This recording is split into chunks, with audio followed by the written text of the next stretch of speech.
अस्सलाम वालेकुम। आज का हमारा टॉपिक है characteristics of ohmic conductor and non ohmic conductors. तो लास्ट टाइम हमने ओहम लॉ को डिस्कस किया था। आज हम देखेंगे कि कौन से ऐसे मटेरियल्स हैं जिनको हम कह सकते हैं कि ये ओहमिक हैं और कौन से ऐसे हैं जिसको हम कह सकते हैं कि ये ओहमिक नहीं है।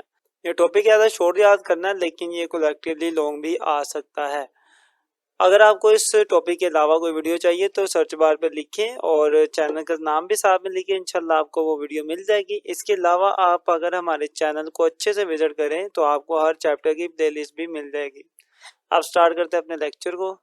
Characteristics of ohmic and non ohmic conductor. तो सबसे पहले देखते हैं कि ओहमिक कंडक्टर्स कहते किसको हैं। तो ऐसे तमाम कंडक्टर जो ओहम के लॉ को फॉलो करते हैं उसे ही हम कहते हैं ओहमिक कंडक्टर। और हमने ओहम के लॉ में ये बात पढ़ी थी कि अगर कोई ओहमिक कंडक्टर है तो पोटेंशियल डिफरेंस डायरेक्टली प्रोपोर्शनल होगा करंट के। और हमने कांस्टेंट रखा था, उस कांस्टेंट का नाम रखा था रेजिस्टेंस। मतलब कि इस रिलेशन के बीच में ये जो रेजिस्टेंस आपकी ये कांस्टेंट रहेगी। मतलब उस कंडक्टर की जो रेजिस्टेंस है वो कम या ज़्यादा नहीं होगी करंट के ज़्यादा होने या कम होने की वजह से। अगर आप करंट ज़्यादा या कम करते हो इस वजह से कंडक्टर की जो रेजिस्टेंस है वो कम ज़्यादा नहीं होगी। ओके, तो ऐसे तमाम कंडक्टर जिनकी रेजिस्टेंस सेम रहती है, बदलती नहीं है, उन्हीं को हम कहते हैं ये हमारे ओहमिक कंडक्टर्स हैं। ओके, अब इनके डेफिनेशन करते हैं। Material that obeys Ohm law and hence have a constant, देखें हैज अ कांस्टेंट रेजिस्टेंस, कि ऐसे मटेरियल जो ओहम लॉ को फॉलो करते हैं और उनकी रेजिस्टेंस क्या रहती है, कांस्टेंट रहती है over a wide range of voltage are said to be ohmic conductors. कि ऐसे कंडक्टर जिनकी रेजिस्टेंस सेम रहती है बहुत ज़्यादा रेंज की तक, मतलब आप वोल्टेज को बहुत ज़्यादा इंक्रीज भी कर दें तब भी उनकी जो रेजिस्टेंस है वो कांस्टेंट ही रहे, तब भी उनकी रेजिस्टेंस कांस्टेंट ही रहे, तो फिर हम कहते हैं कि वो क्या है, ओहमिक कंडक्टर्स है। तो ये होगी ओहमिक कंडक्टर की बात। अब ओहमिक कंडक्टर के ग्राफ के ऊपर बात कर लेते हैं। हमने लास्ट टाइम भी ओहमिक कंडक्टर्स का ग्राफ बनाया था। यहाँ पे हम पोटेंशियल डिफरेंस लेंगे और यहाँ पे हम वोल्ट ले करंट लेंगे, बल्कि वोल्ट तो वहाँ पे ले लिया। अगर हम वोल्ट और करंट के बीच में ग्राफ ड्रा करें तो हमारे पास एक स्ट्रेट लाइन आती है इस तरीके से। ये एक स्ट्रेट लाइन आती है। स्ट्रेट लाइन आने की रीजन भी यही है कि करंट और वोल्टेज क्या है, डायरेक्टली प्रोपोर्शनल है। अगर आप एक साइड से वोल्टेज को इंक्रीज करेंगे तो दूसरी साइड से करंट भी इंक्रीज हो जाएगा, तो उसके अकॉर्डिंगली दोनों की रीडिंग सेम सेम आती जाएगी। जैसे जैसे ये इंक्रीज हो रहा है वैसे वैसे वो भी इंक्रीज हो रहा है, तो आपको दरमियान में ही पॉइंट्स मिलेंगे इन दोनों के। ये ग्राफ कैसे ड्रा करना है इस पे हमने ओहम लॉ में बड़े अच्छे से इसको देखा था। अभी के लिए बस आपको इतना ही बताना काफी है कि आपके पास एक स्ट्रेट लाइन आती है किसी भी ओहमिक कंडक्टर के लिए। क्लियर? तो पेपर में अगर ये भी आता है कि ओहमिक कंडक्टर्स के लिए या ओहमिक मटेरियल्स के लिए ग्राफ बनाए, तो आप सिंपल ऐसा ग्राफ ड्रा करके आ जाएंगे। और ये चीज़ एमसीक्यू में भी आ सकती है कि ओहमिक कंडक्टर्स का जो ग्राफ है वो स्ट्रेट लाइन होता है, तो आप कहेंगे जी हाँ वो एक स्ट्रेट लाइन होता है। यहाँ तक बात कर ली ओहमिक कंडक्टर्स की। अब बात कर लेते हैं नॉन ओहमिक कंडक्टर्स की। तो नॉन ओहमिक का नाम से समझ आ जाती है कि ऐसे मटेरियल्स, ऐसे कंडक्टर जो कि ओहम लॉ को फॉलो नहीं करते।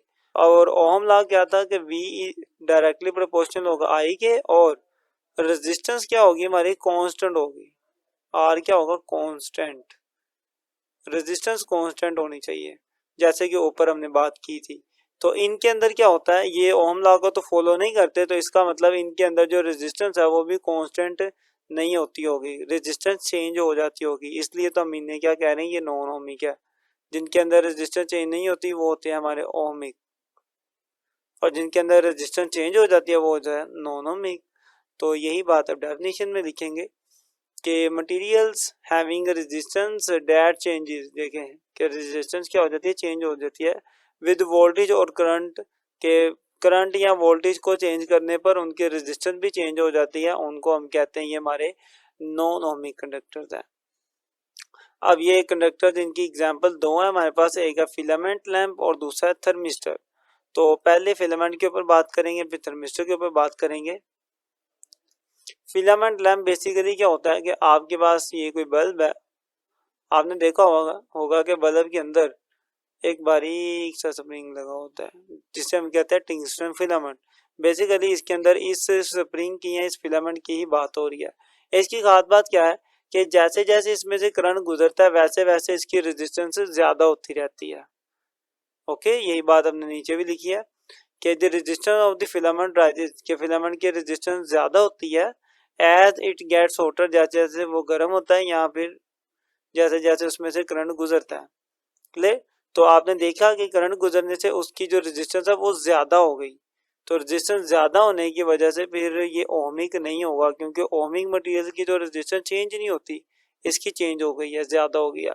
अब इसी चीज को ग्राफ पर शो करते हैं। यहाँ पे लेंगे पोटेंशियल डिफरेंस, नीचे आएगा हमारा करंट। अच्छा, अब आप सोचे जरा थोड़ी देर कि जैसे ही इसमें से करंट गुजरेगा इसकी रेजिस्टेंस क्या हो जाएगी, ज्यादा हो जाएगी। और जब रेजिस्टेंस ज्यादा होती है तो करंट क्या हो जाता है, करंट कम हो जाता है।